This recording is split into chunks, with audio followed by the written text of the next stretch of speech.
The Fin Forecast presents the Fin Forum, hosted by Marjahn Finlayson, featuring our special guest, Dorlan Curtis.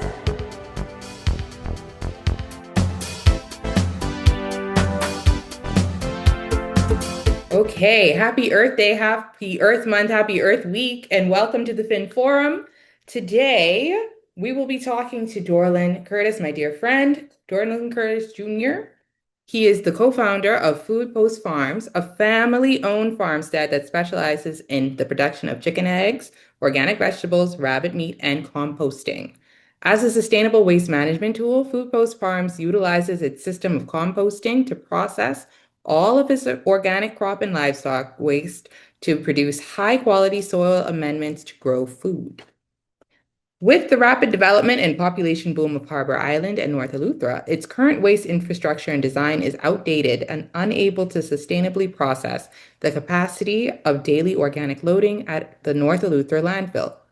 Consequently, this results in an open-air burning of all waste, contamination to groundwater and soil, and the proliferation of pests with rodents within our community. That's tough. So today's presentation will focus on the past and future proposed groundwork of community education for waste sorting and recycling, highlighting the waste data collected during a brief study in 2023 to 2024, and action steps FoodPost Farms is currently undertaking to launch a curbside food scraps and community composting initiative to divert valuable organic waste from the landfill.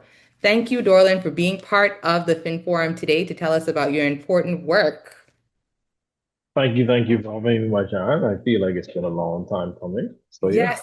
Oh, I forgot to say, my name is Marjahn Finlayson. I'm your host of the Writer of the Fin Forecast, and I'm excited to talk to Dorlan about this, as you can tell.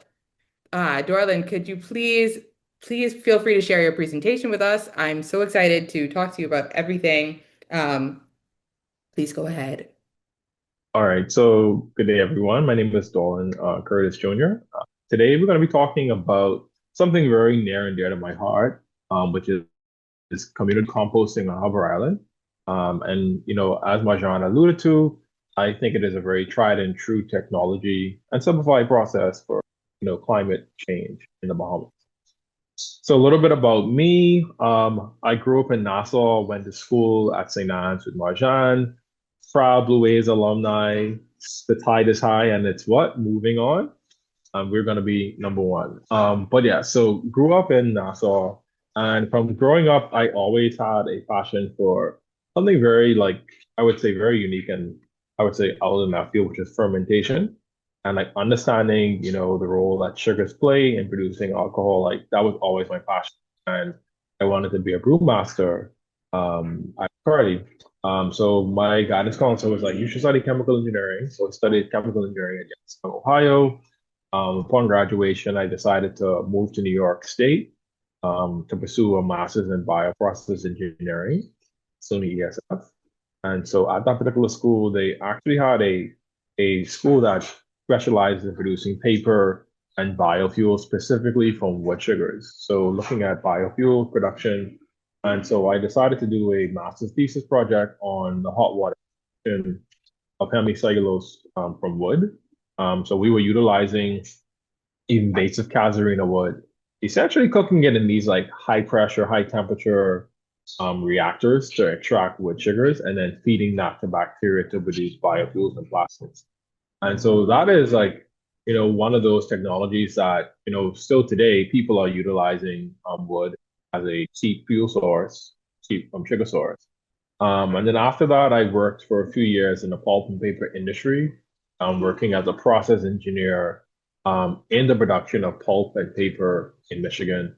Something that people don't always look at, like pulp and paper is a real industry. Like we still use paper, even though we still have plants. But you can never replace like tissue paper. You can never replace certain types of paper, but that is what I did as a paper engineer was looking at how do we produce pulp from northern like pine species. And then after that, moved back to the Bahamas in 2018. Started doing some vermicomposting in Nassau with my mom. my dad start gardening.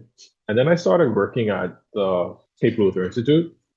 Started off as a sustainability teacher and then transitioned to the assistant director of research and innovation from 2003 to 2000, sorry, to 2020 to 2003. My 2022, life, eh? sorry, 2020, sorry, 2020 to 2023. Dude, today, man. Okay. Apologies. I was like, "Ooh, it's been a long life, you know." Um, but probably moving back to Luthera, I think it was like a blessing in disguise. Oftentimes you study a particular subject matter in university and you move back to the Bahamas and you're like, well, what am I going to do with this degree in paper science or bioengineering? And in working at the Cape Luther Institute, I kind of had a lot of autonomy with with creativity, but also in like my spin and waste management. So during my time there, I did a lot of work, primarily looking at like waste systems, teaching people the importance of recycling, difference in materials, but also fusing like my experience in pulp and paper with like food products. So during my time there, I did a lot of research primarily in looking at paper waste as a substrate for growing food. So we were actually growing oyster mushrooms and tiger sorghum mushrooms on paper waste, as well as producing what we call like fungal biocomposites or mushroom composites, as a form of protective packaging. And so all of this work that I've done has primarily been like focusing on waste. One of the biggest waste sources we have in the Bahamas is paper waste from cardboard, from shipping. And while people might look at that as like it's just boxes, it's like a really valuable resource. And so my philosophy has always been how can we transform or synergize the systems of waste into producing either new materials or growing food to feed humans in the Bahamas.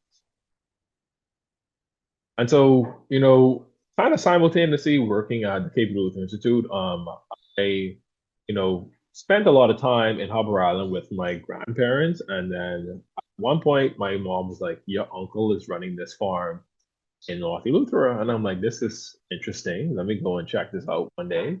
And so in 2016, he started this kind of backyard farm, producing chicken eggs. They started off with about 50 chickens. And then, once you start producing eggs, people are like, where did you get them from? And so we're like, well, we grow them. And so, people are like, I want eggs too. And so that essentially was, I would say, the start of what FoodPost Farms was just a production of like. And then in 2019, when I kind of came along, we started to implement like a composting system. So how do we implement earthworms as a way of processing chicken manure and any of the farm's residue that was produced? And then in 2022, we increased our flock to about 1,000 layer hens. We got a grant from CDC, which is pretty helpful in like helping us go from like a backyard farm into like a small commercial entity. And then in 2023, it's just like the gift that keeps on giving. We decided to add some meat rabbits to our farm. Initially, the rabbits were feeding our earthworms, and then, people weren't buying pet rabbits every day. So, from an economic perspective, we were like, okay, we need to determine if this livestock can feed us, and so we decided to venture into meat rabbits, and that has been something we would have done from 2023. And then in 2025, 2026, we would have determined, while we were always composting, that it's always been a part of the design of the farm and a system of like um, handling all of the farm's waste. We decided to, implement a curbside and a community posting service after, I would have won this grant from the CTI entrepreneurship pitch in January of 2026. So kind of like looking at what we value as a farm, like we're a small entity, we're not like a mega commercial farm. We operate essentially on, I would say, zero point 0.1 of an acre of mixed livestock. And there are four things that we collectively kind of agree on, as a farming trio, is that local food security is important. How do we feed ourselves? And we see now more than ever why that is important with like, the global issues at hand. And so looking at sustainable agriculture, so do we practice ways of regenerating the earth? And composting, of course, is one of the practices we utilize. And then the last two value systems that we pride ourselves with is like integrated waste management. Any waste that, is generated on the farm or generated in people's households, we need to be able to like incorporate that into like our farm. And then most importantly is community engagement. Like how do we educate people? How do we get persons like, wanting to be outside, wanting to be in the farm? So a lot of my role in the past has been, with engaging with community groups, primarily like the Green School and the Bahamas Classic Movement, and getting people like engaged like with the world, the culture. And so a little bit about like what we do. I mean, this is like one of our chickens, one of the many. But in our layer hen operation, we currently have about 500 layers, and they produce about, brown table eggs. And it's a very small commercial like unit that we have. Um, you know, After getting this grant, we were able to go from like, a 50 backyard system to about, 500. And so we would have utilized a system called a battery cage system, which allowed us to essentially protect our birds. Farming on Eleuthera, farming in general in the Bahamas is a challenge, and especially when you have livestock, you have to worry about disease and pest and weather events, and then most importantly, predators. And so what the system allowed us to do was actually to protect our investment, which is livestock, away from predators. We have invasive raccoons and stray dogs. We've lost over the past 4 years, we've lost more than like at one point we lost about 150 chickens in one night, just to raccoons. And so, it kind of really hurt us both financially and just kind of like, on just it was a huge hurt, you know. I'm so sorry to interrupt. I have two questions. One, Yes. how many raccoons were they to have 150 chickens?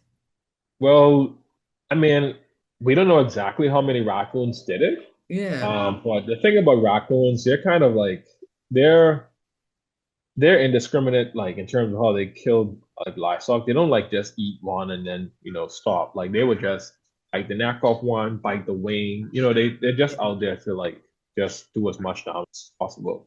And it's a very like unsustainable like predator. Like they're not they just don't care. And not only on the livestock side, but they also are a huge issue for like farmers that are producing like bananas and Yeah. fruits and sugarcane and cassava. So that's actually one of the major threats besides like climate change, like to agriculture, especially on Eleuthera, is the issue of raccoons. It's like they're directly, putting damage to crops and livestock system that most people tend to like, I would say overlook because they're cute, and when you're living in, let's say, a place like Nassau, Yeah. they're like, oh, raccoons are native. And it's like, no, they're an introduced species.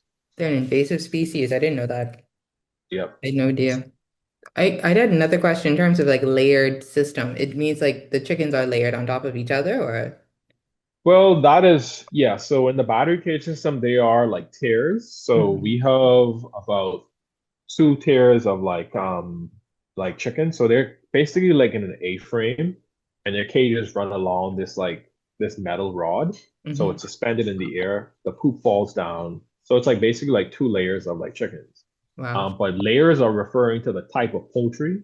So Mhm. when you hear the term layers, that means that these are poultry that produce chicken, that produce eggs. Oh, okay. When you hear the word like broilers, those are poultry that produce meat or breast. I see. Okay, thank you for that. I didn't know. Okay, please Yeah, continue. we learn something new every day, right? Yeah. So yeah. Um, Another thing we do, like we said, one of the benefits of, producing compost is you always have the ability to produce food. And in our case, we use our compost directly on our vegetable and herb system. And so we produce leafy vegetables and seasonal like herbs throughout the year. Um, it's either like prepackaged, as you see here, for grocery stores, or we sell wholesale and bulk to some of the local like hotels or like bulk like catering companies here. Um, the one thing that we've observed, I would say, in my time farming last 2 or 3 years here is like we've had an increase in like crop pressure from like prolonged droughts. Um, I mean, and these are things that you all would have had with like climate reports, with wind forecasts, and like looking at the prolonged droughts that we had specifically in like 2024 and 25, there was a period when it didn't rain for like at least like 6 to 7 months. Like we didn't have much like measurable rainfall, and I mean, like yeah, you can water plants, but there's nothing like that in water to stimulate growth. And so it's kind of becoming a little bit increasingly difficult, to grow because of like prolonged droughts, increase in ambient air temperature. And one thing that we've noticed on one of our other farm sites is that our like groundwater has been compromised by like saltwater intrusion. And so we believe, of course, with the increased drought, we have that increased saltwater intrusion.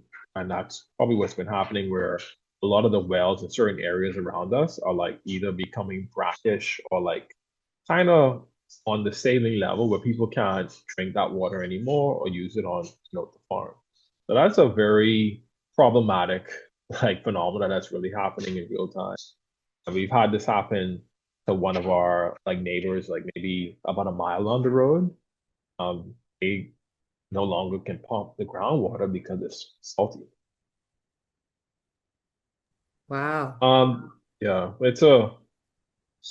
I'm just like I always like I'm in fear of like, but always optimistic. Hmm. And then one of the other livestock that we have are meat rabbits. They're cute, I know. Like everyone's like, what? These are pets? I'm like, yes, they are pets.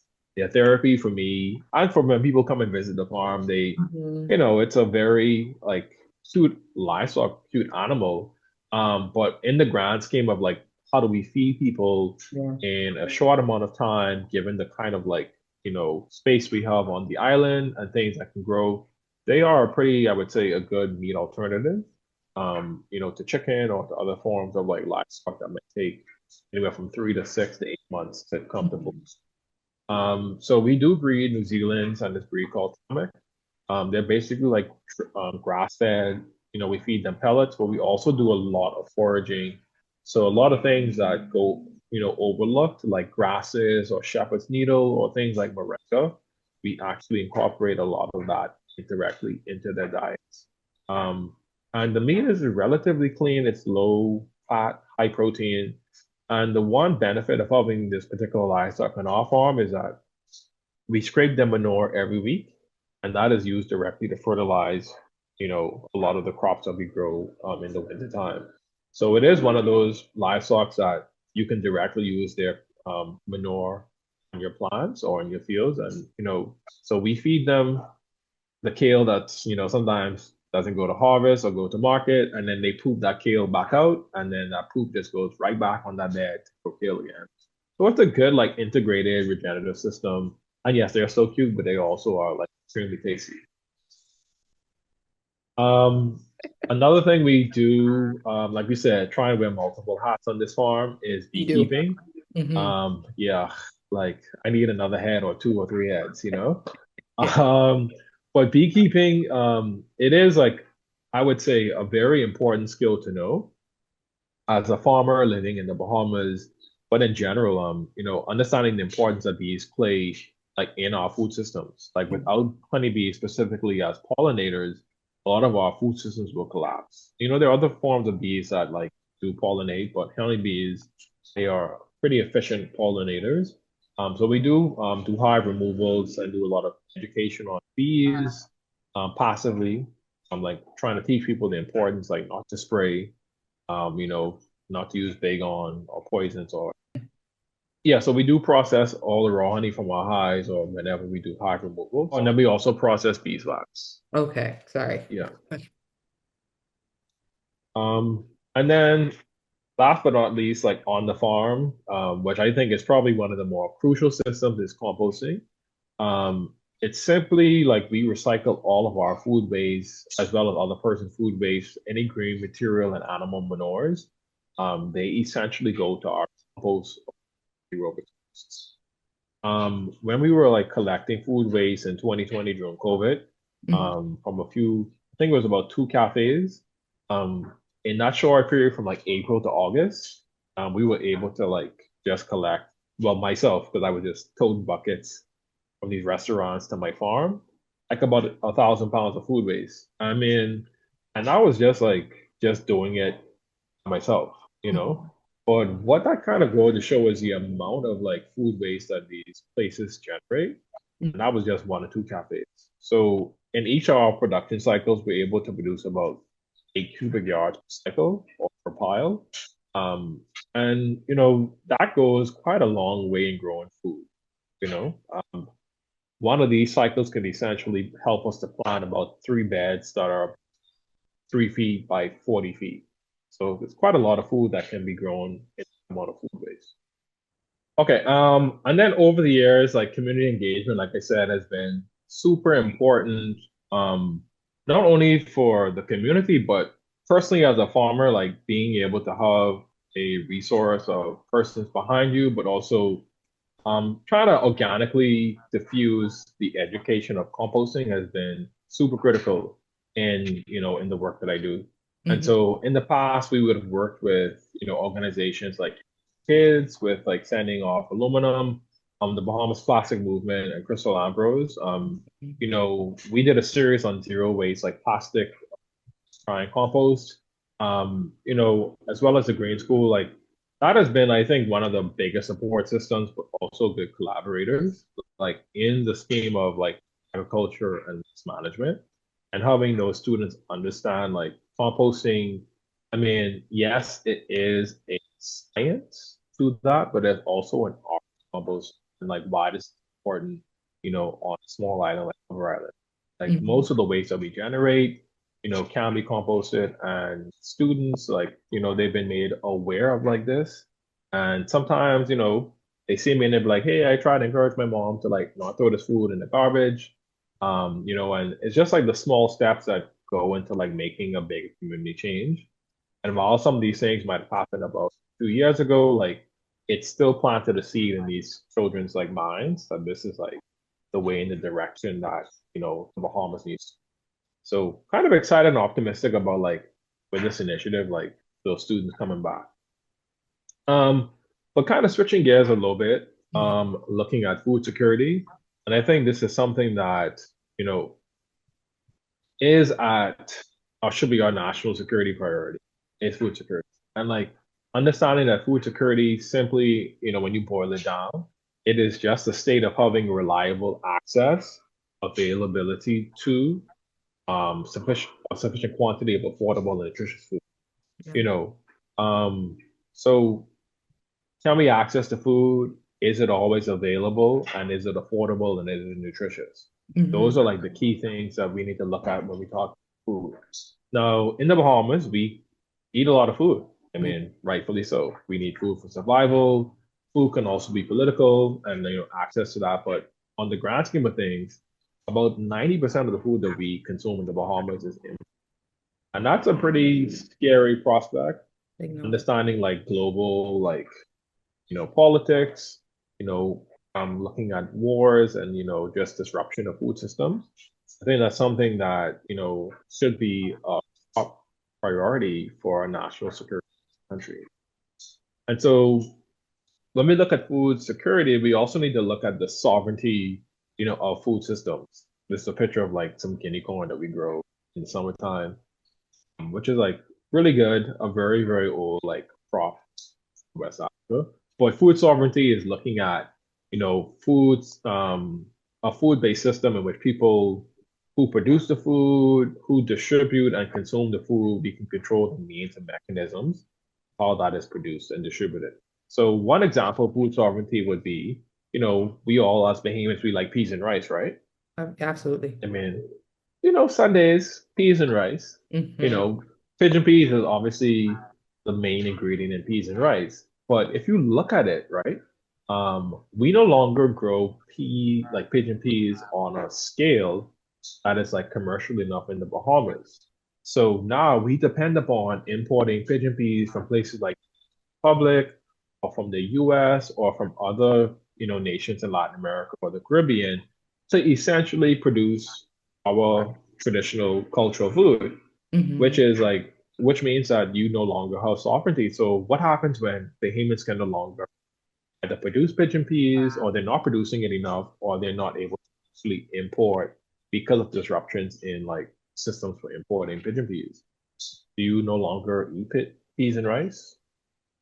Puts your whole cultural expression at risk. So, food sovereignty is a conversation that also needs to be looked at simultaneously with like food security, and like how do we continuously grow food to help like, continue with our culture. But what it also looks at is like how is food also impacting, the rates of like non-communicable diseases. And what I would also like go on a layer to say is that sometimes composting or being able to like compost will also help to alleviate some of these rates of NCDs that we do have. And so why does local food matter? I mean, I'm always going to be an advocate for it. Because every year we spend about $2 to $4 billion on just importing food.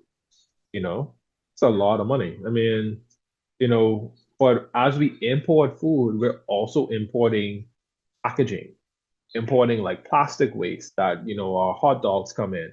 We're importing cardboard boxes that our strawberries are coming in. We're importing styrofoam that our eggs are in. And so while we might only be importing $2 to $4 billion worth of food, also indirectly importing all of these other stuffs that our waste systems cannot handle. You know, when you support local food, it's a lower food mile. So food has a much shorter distance from the farm to your plate, has a high nutritional quantity, as well as like looking at like, what are seasonally and climately cultural compatible crops. So I know there's always this global phenomenon of like everybody wanting to eat like, you know, avocado toast like every day. But we know in the Bahamas that avocado season probably is from like August to February.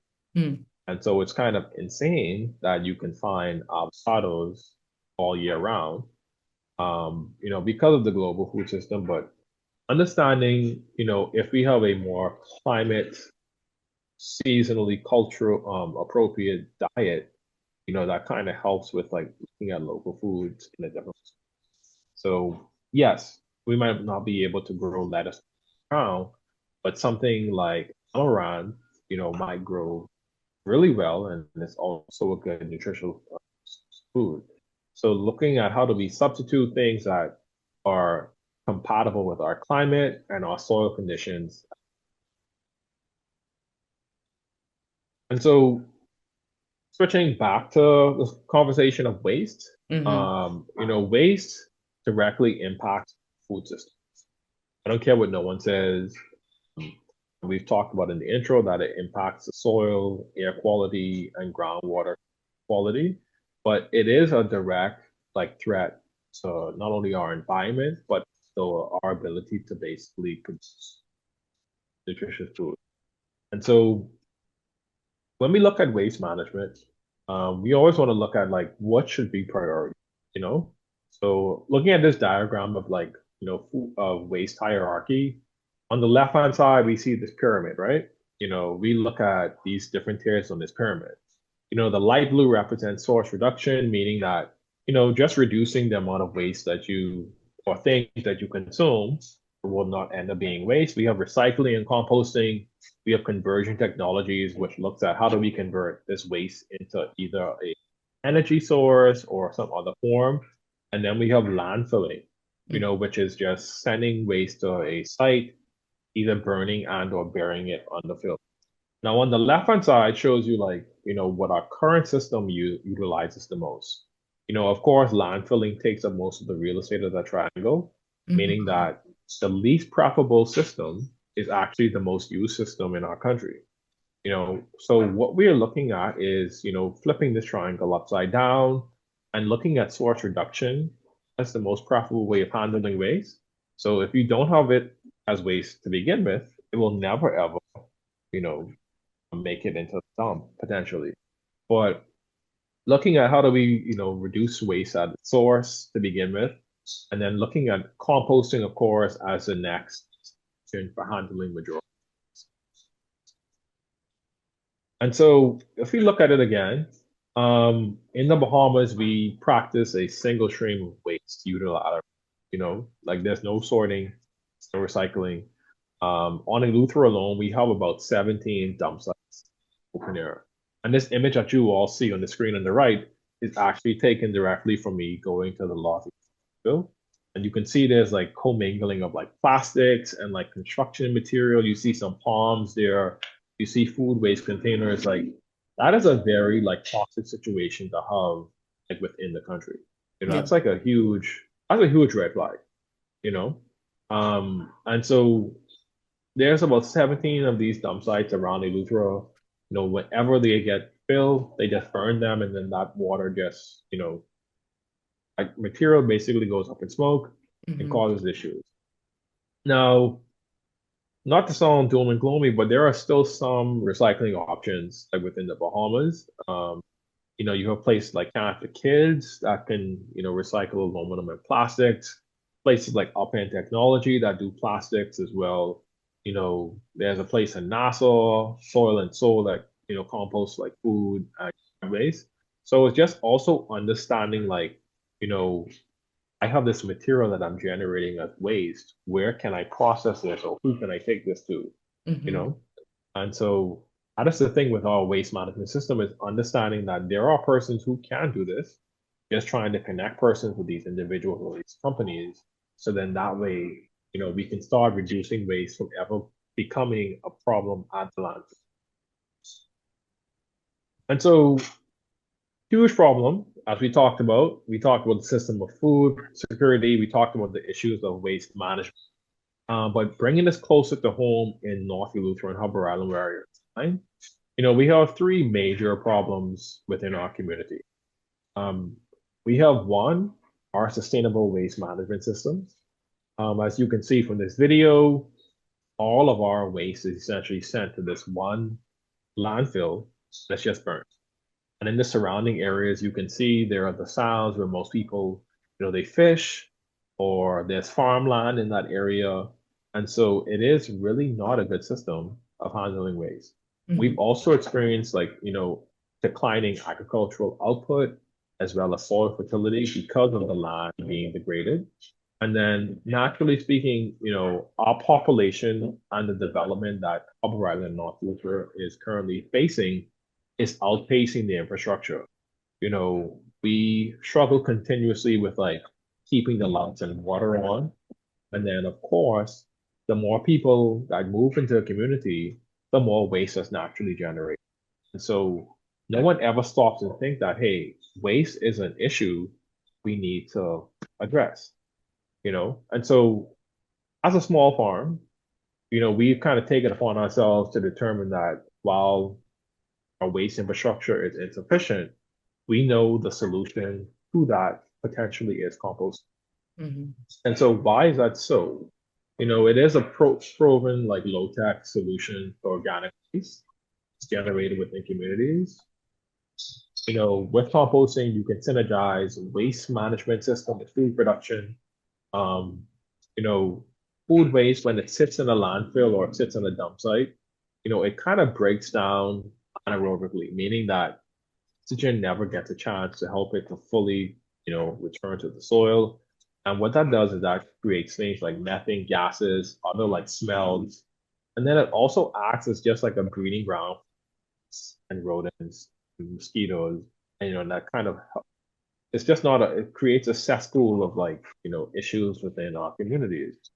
Um, but it is a potential tool for climate mitigation by helping to increase the soil fertility by recycling those nutrients from food waste and from paper and from yard waste back into the soil for farmers and agriculturalists to grow a new crops full of food.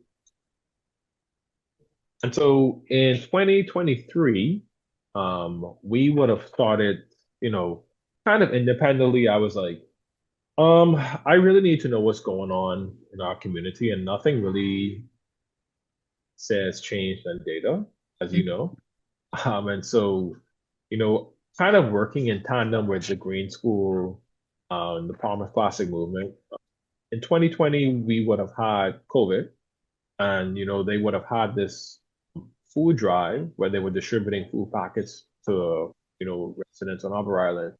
And the data that we were able to get is that there were about 805 households on Harbour Island Yes. receive like food aid. And so we knew that that is like your baseline. So we distributed this like waste management survey. And so we would have asked persons, some demographic questions, but also looking at their categorization of waste. Hmm. And so we only got about 50 persons to respond at the time. But some of the data that we did find was, pretty amazing.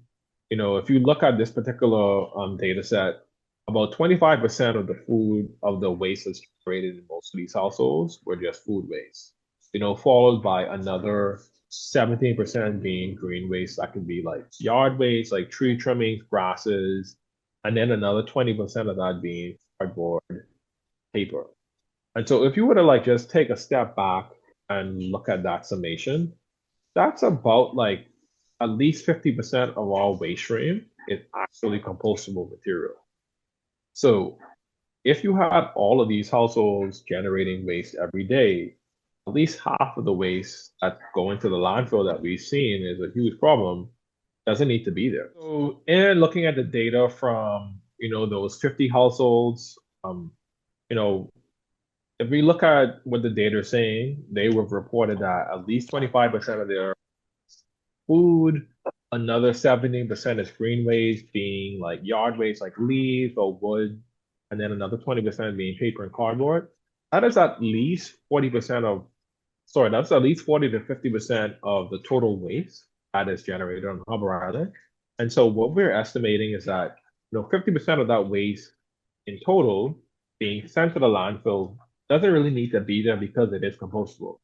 And so the data is supporting that the island does need to overhaul its waste management infrastructure, and composting is that viable solution simply because more than 50% of the total waste is compostable or organic material. And so in January of 2026, sorry. So in looking at that, we have proposed that a community and curbside composting system, is a good start, to bring in that waste infrastructure that is much needed. And so, although Bryland has, a couple of grocery stores, it's a this nice ritzy, high-end tourist like, island, I still consider Bryland a food desert because if the mailboats say if they don't come here for more than a week or 2 weeks, things start to get a little dicey. Shells looks really bare. There's really no agriculture on this island because most of the land is being prioritized for residential use or like tourism. And so Bryland is a food desert. There's no food being grown here. So in 2020 to 2021, when we were accepting like food waste, from other persons or they were coming to our farm and dropping things off, um, we were able to divert at least 4,200 pounds of food waste. And this was literally directly between like two cafes that are on Hub Island, the Green School, and then this one grocery store in Lobo that would like literally drive to the dump. And instead of driving, we're like, hey, because we're on the road to the dump, just drop off, the spoiled food to our farm. And Hmm. so just from like those four entities alone, in just that 1 year, I mean, it isn't a lot of food waste. That's only like 4,000 pounds, but that's just like I was just scratching the surface. Right. In addition, like we had people drive up and like, drop off their like when they're cleaning their yards and stuff, like landscapers, we were like, hey, drive through here, drop it off to our farm. We processed with our like industrial trip at the time, I got at least like 850 cubic yards of that was like, I mean, this machine was working hard. Yeah. RIP to her, but she was working really, really hard. So if you think about that, that's like almost about 25 of those, those 40-yard dumpsters. Yes. So we processed within that like 2 years, like 40 dumpsters worth of just yard waste. And I Wow. mean, it was a lot, you know. But when you start processing, it like shrinks by like, like it goes like it's like a 15 times reduction. So something that might come in as like, let's just say it might come in as like 40 cubic yards of yard waste, but then that probably is shrunk to like 10 or like, 9 by the time as you start to chip it. Just reduction in volume. Um, and so in 2025, we relaunched like our free food drop off. We had stopped for a while because, just looking at timing and like just managing that system. And then earlier this year, I was a part of this entrepreneurship pitch, CTI, and my pitch was looking at, starting a community curbside composting service, as a subscription-based service for this particular like issue. And so fortunately, I was granted, I won that particular pitch for $5,000 just to kind of start this pilot program. And so Congratulations. what we're looking to, thanks, Yeah. a little can go a long way, Yeah. and it's just a start. And so what this piloted program is looking at food scrap diversion program for Harbour Island and mainland North. So our farm isn't actually on Harbour Island, but Right. we serve the Harbour Island market. And, waste is barred from Harbour Island daily. And so we're looking at how do we intercept that waste um, from subscribers, but also persons on the mainland. As long as they can drive to our farm and get it here, we'll compost it for free, you know. Hmm. And that's what we're trying to like promote is that there are solutions and there are alternatives for like throwing your food waste in the garbage and then letting roaches and rats and flies just accumulate in your community, Yes. simply by just dropping it off. Yeah. And so this is like, low promotion of what we would have sent out. We sent out this QR code, letting people know like sign up for this particular service here. Hmm. Um, and so the way that the service works is they scan the QR code or they just go on this Google form. So they would sign up to basically be a subscriber. Hmm. They would get like a 5 gallon bucket with like instructions. And so what we would do is that my uncle actually has this waste company. He's one of the contractors for moving waste. And so we've made an agreement that he will pick up the food base, of course, once a week. And so persons who are subscribed, they would just put up their food with their food bucket once a week. We would pick it up, it's transported to our farm, and then it's composted. For commercial customers, that might look at like 3 times a week or maybe every day because they don't want food waste sitting on their premises and there's not a lot of space for storage. So, and then after every 6 months, the material that's basically composted, they have the option of like getting that compost or donating it to like a community agriculture program, which would either be the Green School or the North Eleuthera High School agriculture program, you Wow. know, or they can just keep their compost, And either why one is would they fine. want to keep their compost? Just like I have an idea. So why would you want to keep it? Well, Mhm. you might be living in an apartment. You might be like, I really do want to compost, but I don't have the facility to do it, the time, space, the energy, or the know-how. But I want to grow some herbs in my garden or my Mhm. container or my balcony. So somebody might want it back to like, do some gardening around the yard, but they don't have the means and the mechanism to actually do the composting itself. But they'll be able to get that back in a much more stable form. Mhm. So we kind of take the guesswork out of like composting for persons and then just giving them the product itself. Okay. So it's like a win-win, I would say, in either way. Yeah. Could we go back to the QR code? Because it works. I tested it. I just want to make sure people have a chance to pause and take Yeah, it in. But in terms of yeah, composting, that sounds really exciting. If I want to grow some what do you call arugula in my yard. yeah. You want to grow arugula, some cherry tomatoes. You might want to Yeah. like grow a little basil. It is a really good like nutrient-rich medium to grow those crops in. And how do you compost on the farm? Y'all just like I've seen it on the Instagram, but other people might not have seen how you would compost. Yeah. So what I try to tell people is like, in looking at composting, it's like five basic ingredients that you need. You need like Hmm. green waste, which would be like things that are high in nitrogen. So think Hmm. of like animal manures, food waste. We collect a lot of like, fish scraps. So we need greens. Then you need browns, which would be like chipped up wood, paper, leaves, etc. So once we combine those two, we form a pile. We water that. We turn that every week, and then we monitor the temperature increase. And then as the temperature decreases over time, then that is like a finished product. And then we let that cure for like a couple months, you know? So it is a pretty labor intensive process right now, Yes. doing like aerobic, like turning piles. But that's how we do is we add like sift material, like heavy brown carbonaceous materials like wood chips, leaves, and grasses to food waste, and then turning that for a couple times for, well, over a course of like 2 months. Mhm. That's long. Okay, please continue with your Oh presentation. no, I mean totally fine, you Yeah. know. So yeah, so that's how this particular curbside system will work. You sign up and subscribe. You have the option of like we collect your food waste like once a week, or you can drop it off at no cost, at any time at our farm site, and then every 6 months we can do a compost return once you sign up and subscribe for that particular service. So it's either you pay for the service for pickup or it's a free drop off.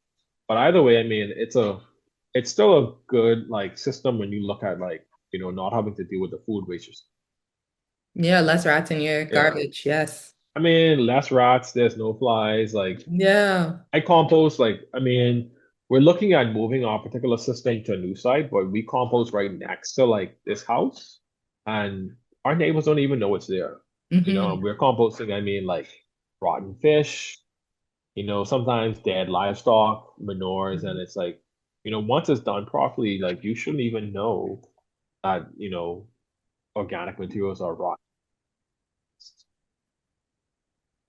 But, looking at some of the like projected numbers environmentally speaking, and Hmm. so what we're saying, like as a pilot program, we want to do this for like at least a year.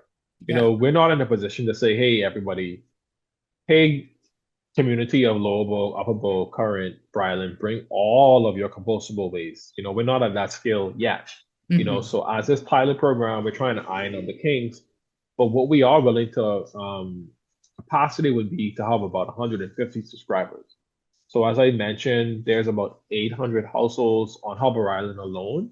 Hmm. And so if we can like keep our capacity of subscribers at 150 persons within this first year, I Yes. could include some residential customers, some commercial customers like hotels. That would be our comfortable spot for us to like get enough data to say, hey, this is actually quantitatively like what this community generates, like in terms of food waste, in terms of yard waste, like within a given time frame. We're able to also turn over that food waste into a composting product. So persons can then say, hey, in 6 months, I've gotten this bag of compost, and now look, I grew arugula. Like this is actually working. So, what we project is like within the next 12 months, we want to go from 10 subscribers in month one, which will be starting in April, to about 150 customers by next year. And Wow. so we estimate that, if we can get to that particular level of growth, we're able to divert at least 32,000 pounds of food waste per month from the Northern Eleuthera landfill, which is about 234, tons of CO2 equivalent, like being like sent off into the air.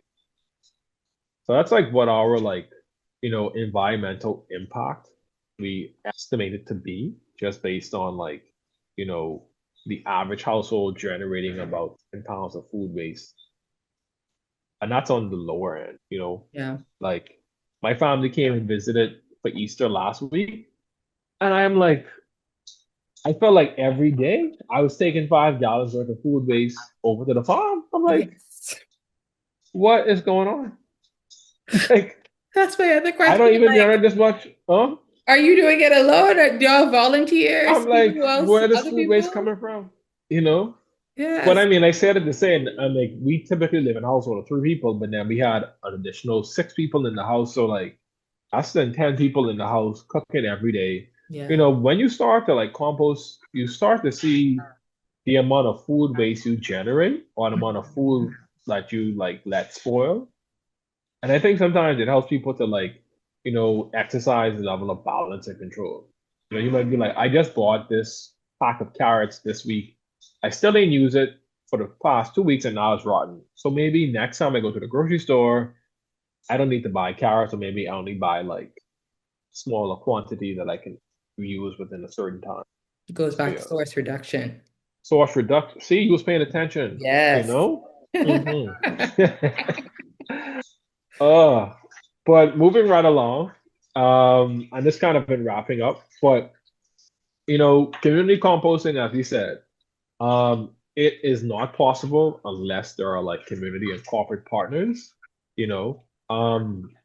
Fortunately, right now, me and my uncle, we have um another guy that helps us part-time on the farm that helps us to compost. But we know that is not sustainable, Yeah. you know? And so, especially having like community and corporate partners is going to be important for us moving forward and establishing a volunteer network, for people that are interested in like coming to the farm and helping turn these piles or helping to produce, this compost. So whether that's subscribers or person that needs volunteer hours, that is something that we are looking to do, over the course of this. As we said, there's about 400 households, sorry, about 800 households on Harbour Island. So, we are in the process of like applying for grants, and most of that will help us to like subsidize cost for the curbside composting for like 250 households. Hmm. So that is basically our goal, you know, for this year. And hopefully by the end of next year, we can get to 400 subscribers. So that means that we can literally offer the service to like 400 houses on Upper Island and maybe some on the mainland, you know. We know our eventual goal is for like community composting to be like the thing where all the food waste goes, but you know, we baby steps until. But that's kind of our like operational goal is by Q4 of 2027 is to have about 400 registered subscribers being subsidized service. And then of course, you see we have this nice roommates tripper here. She's no longer with us. Oh, rest in So peace. in composting, it is a heavy equipment business, and so, we try to keep it as manageable as possible, but definitely trying to fundraise to like upgrade our processing equipment. Right now we manually turn our piles, but moving forward with this pilot, we're looking at redesigning our system where it is a no-turn process. Right. Now we utilize these static pile systems where you just build your pile, which, it might take a couple hours to build, but that saves like us from having to turn a pile every week. So looking at how do we upgrade our particular system or redesign it where it is a no-turn system while still getting the benefits of composting. And then of course, like, collecting that data. I think that's the key thing is even in doing waste management research is that it's really hard to find like data for waste, especially. Our countries, we sign up for these like agreements and treaties and like looking at like CGs, like we barely have data sometimes to contribute to the Bahamas' NDCs. So we're hoping that in doing this community project, that we can collect data specifically for food scraps, looking at yard waste and quantifying what we were able to like divert within a year to help us, to help contribute to that, NDCs by 2030. And Hmm. then, Harbour Island, it is a beautiful place. Like I love Harbour Island. I love North Eleuthera, but it still needs to serve as a good model for like sustainable city, you know? I feel as if we talk about sustainability left, right, and center, but like what do we actually have to show and prove for that? And I'm not saying that we need to have like, solar panels everywhere, etc., but it's some of the small things so they can contribute to sustainability in a city. And I believe one of those like low-hanging fruits, no pun intended, is composting food waste. And Hmm. so if we can have Harbour Island on the schedule of like where composting of food waste and organic waste is the norm, it serves as a good national model for like maybe New Providence or maybe Long Island or maybe Grand Bahama.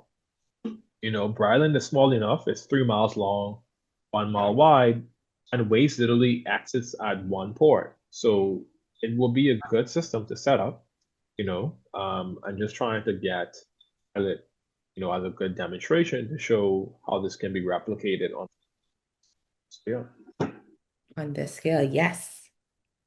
You know, but we're hoping, that we will start by the end of this month, being Earth Month, and by next week, which will be Earth Week coming up, that Yep. persons can start coming to our farm and actually bringing their food waste.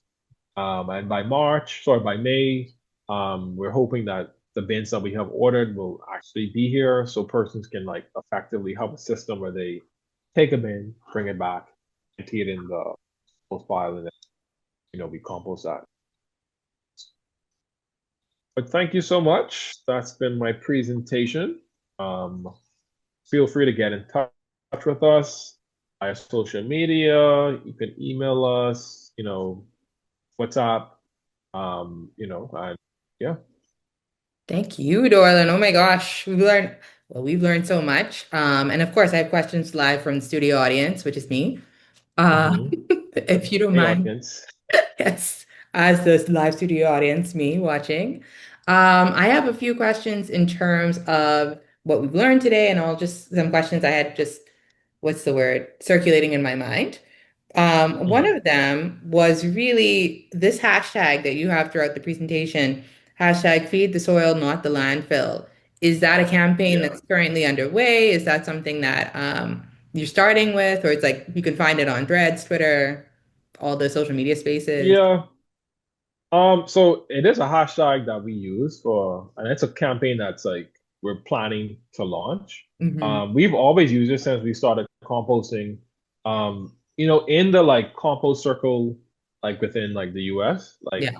there's this really common thing of like feed the soil, um, you know, um, and so we kind of took a play on that. We're saying feed the soil, not the landfill, simply because most of the like when we talk about feeding the soil, it's like composting food waste to grow food. But Hmm. we're also trying to like do that by not sending stuff to the landfill. And I feel as if every time that we throw something in the garbage, we're just feeding the landfill, and that food waste is not ever being able to like recycle back into like food.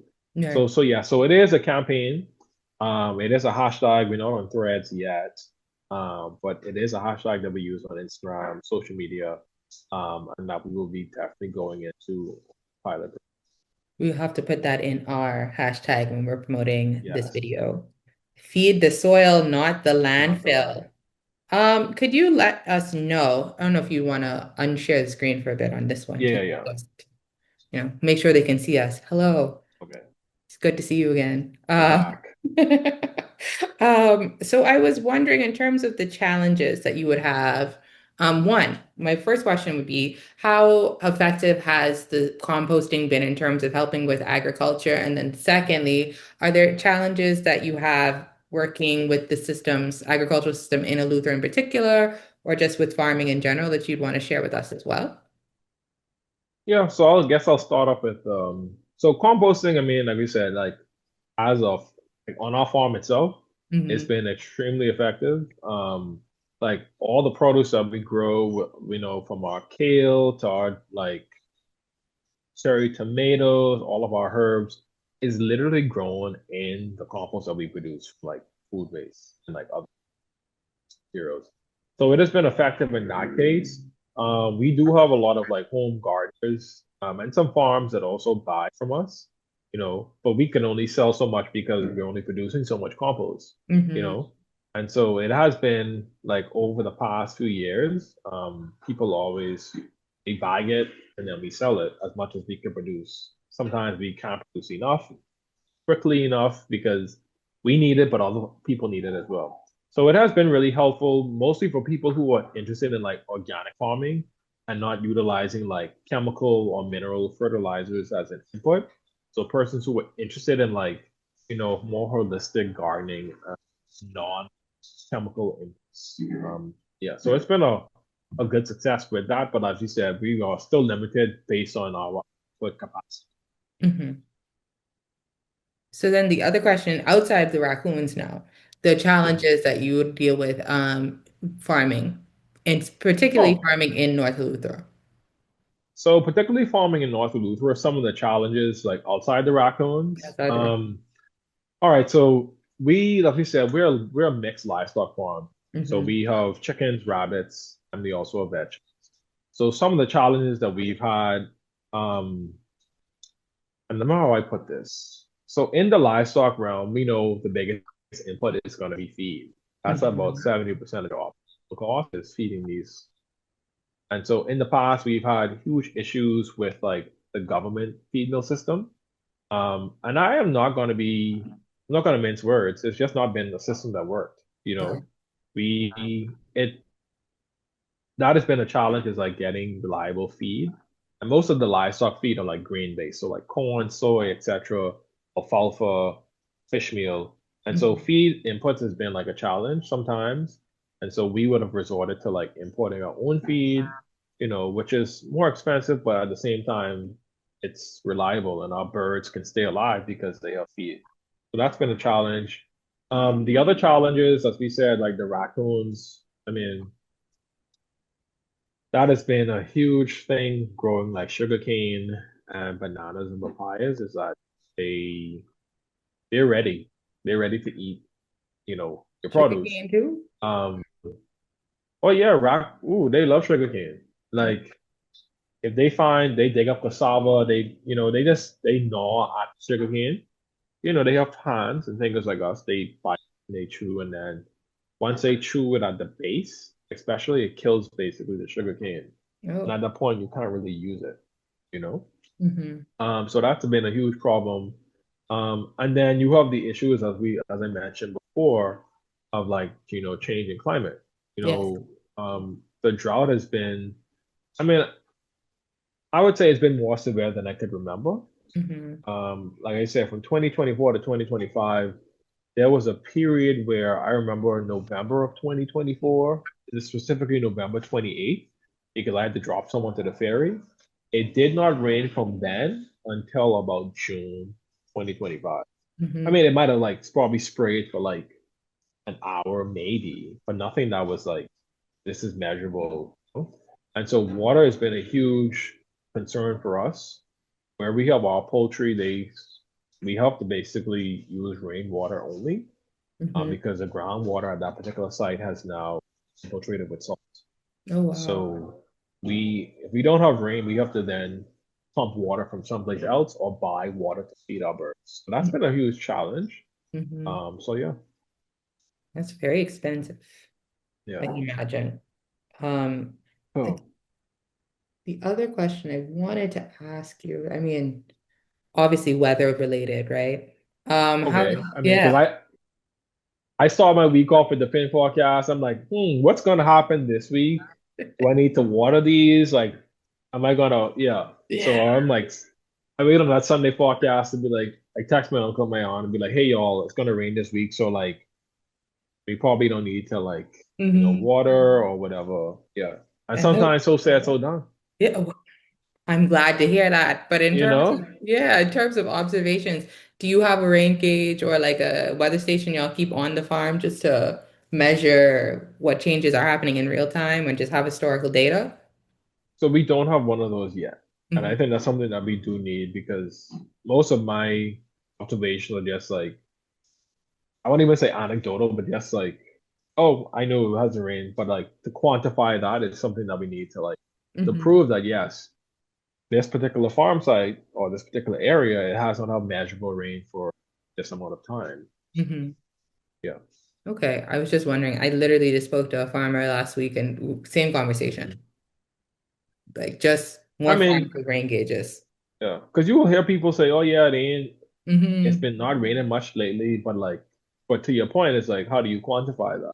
You Exactly. know, you might say like, well, based on this data, like they all been having measurable rain. It might not happen all at once, but It's hard. happens.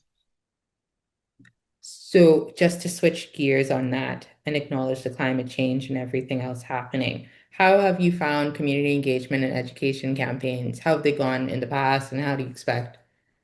them to have changes in the future, or how they Mhm. how successful have they been? I think they've been really successful in the past. Like I said, the two, so I did a lot of collaboration in the past. One being with like the Palms Plastic movement. Like we did a lot of like summer programs with like kids in South Eleuthera as well as like on Harbour Island. And they were like really, really receptive. Like kids were like, playing with worms, like learning how to compost, and I think they worked well because we were targeting a much younger audience, Hmm. so kids from like kindergarten to maybe grade 7, 8. So they were a pretty good audience. And then we did a summer program that was recorded, and I think it usually circulates online and on TV. It's called Plastic Warriors Try Composting Their Zero Waste campaign. So those went well.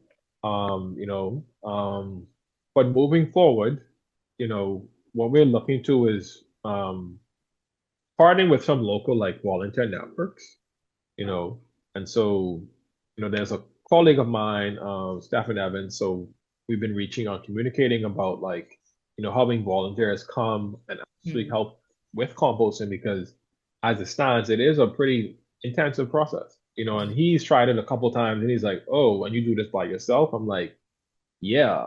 Hmm. Um, every week, so just getting not only the volunteers in place, but teaching them like, the basics of composting, why this is important. And so that's part of our like campaign moving forward is like first identifying like what can be composted. I think that's the key thing is like you might give somebody a bucket and say, hey, put your food scraps in here, and then you open it, it's like soda cans, bottles, Yeah. everything. So it's like our campaign right now that we're doing is like pushing out like what can and what cannot be composted, for quite a while, and then Hmm. understanding like where to drop off and like what does that process look like, and then simultaneously having those volunteers, helping with like the intake and processing, you know. So that's like what our current like campaign will be looking like moving is like identifying, these are for persons that are not familiar with composting, as well as like having our volunteers like, you know, in on the operations. So I would say something new for me because I do it all by myself, me and my Yeah. uncle, but now having help to make it sustainable and understanding that, you're dealing with an audience who they might want to do it, but they don't know how to, Hmm. um, or they might not even know that they need to, but you have to meet people, where they are. That's excellent. I mean, when I met you, you were teaching, so that makes sense to me that You you're know? still, keeping the good work up. And of course, I'm gonna say this, but you don't really have to answer. But of course, people Mhm. are watching this, Nassau, Grand Bahama. How do I do this where I am? How do I do something similar to what you're doing? What would be your Yeah. answer to someone who wants to start like composting, farming, like trying to get into this level of work, especially now with, as you mentioned, food security being a concern under climate change? Mhm. So for those, who are interested, um, first I would say, well, there are a couple ways of composting, there are some very simple ways. One tried and true method that, I would try to instruct people is what we call a Johnson Sue like reactor. And so that's like the process that I'm going to be transitioning to, which does not require turning. But if you are interested in like composting, one thing I might first recommend one is like ensuring that you have a sufficient quantity of ground materials. So meaning that do you have enough carbon materials to balance the amount of nitrogen that you have? So for example, if I'm generating every week 5 gallons of food waste, I need to make sure that I also have like, 15 gallons or, something equivalent to neutralize that amount of nitrogen. So what I would recommend persons, it can be as simple as like composting in a bucket. One simple thing would be, get some chicken wire, make a ring, add your food waste, and then after that, add some like paper or like, some high carbon materials, which would be like dry grass, leaves, wood chips. And you just keep layering that, keep watering that. And that's something that you can do passively. And over time that will break down. If you are inside or you have very limited space, I would also recommend doing earthworm composting, Mm. you know. So maybe purchasing some earthworms, and we sell earthworms. You just get like a tote bin, maybe it could be a 10-gallon tote bin or 5-gallon bins. And then you just, your earthworms, they can, consume waste every day and they multiply. So that would be a system that I would recommend people to do is one, a vermicomposting system in your house using like, a 10-gallon sterilite tote or 20-gallon tote, 5-gallon buckets, or a passively compost system, a soup compost system. So you're just layering or lasagnaing food waste with green waste and brown waste in a chicken wire Hmm. circle. That's the like most layman way I can like put it for persons who are not. Yes, thank you so much. As someone who's not familiar, I appreciate the idea of lasagnaing and layering compost up. Oh, I'm going to ask you the last question. Hmm. In you mentioned, you have rabbits as the broiler meat on your farm. Yes. In one word, could you describe what rabbit tastes like for us? I mean, but besides chicken, because it really does. I mean, first of all, it does not have a gamey taste, Hmm. And I think when everyone sees something that's like not chicken, beef, pork, or seafood, they're just like, oh, this must taste gamey. It actually has a very mild chicken taste. It looks exactly like chicken. Um, Really nice white meat. There's no fat. That's the closest I can describe it, but it is a very delicate meat in the sense of like because it has no fat, you just can't cook it really high. It needs to be braised or like curried or stewed or deep fried. It's like the best. Ooh, so Kentucky Fried Rabbit is a eventual thing in the future. It's on the menu and will be on the menu. Yes, But yeah, I mean, like I said, like I always encourage people to like look at, especially want to get into food or backyard farming or self-sufficiency, and rabbits are one of those tried and true livestock. Cute, yes, but in the grand scheme of feeding people, they are a good system of getting rid of weeds and yard waste, that's edible, and then turning that into protein, and then you get a lot of good manure that you can then compost or plant your vegetables in. And plenty, and rabbits produce, they breed a lot. So, They breed like rabbits. so wonderful. Yeah, Okay. yeah. All right. Well, that has been our time. And Dorlan, I thank you so much for being here on our first Fin Forum video presentation podcast like thing. So thank you Mhm. for being here so much. No, thank you all. Thank you for having me. And my closing message is hashtag feed the soil, not the landfill. And please, please, I think to encourage everyone to like look at composting as a solution for both the climate, for both waste, and for our food security in the. Thank you again, Dorlan. We will be hashtag feeding the soil, not the landfill going forward. And if you've enjoyed this presentation, please like, subscribe, share. Welcome again for joining us on the Fin Forum. We'll be doing this again. And once again, happy Earth Day to everyone who celebrates, which should be all of us. All right. Happy Earth Day.